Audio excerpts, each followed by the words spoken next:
Speed cube shop ने भेजा है हमें 10x10 रूबिक्स क्यूब। चलो ओपन करके सॉल्व करते हैं इसको। 1 2 3 4 5 6 7 8 9 10 10 लेयर्स है इसमें। चलो इसको अभी स्क्रैम्बल करके सॉल्व करते हैं।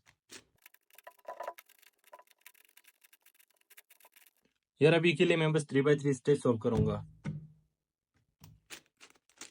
यार अगर तुम लोग चाहते हो कि मैं इसको पूरा स्क्रैम्बल करके सॉल्व करूं तो मुझे कुछ लाइक्स चाहिए। अगर इस वीडियो पे 10,000 लाइक्स आ गए तो मैं इसको पूरा स्क्रैम्बल करके सॉल्व करूंगा। अगर साथ में सब्सक्राइब कर लोगे तो क्या बात होगी। 1 मिनट 5 सेकंड लगे। थोड़ा मुश्किल था क्योंकि इसमें मैग्नेट्स नहीं है।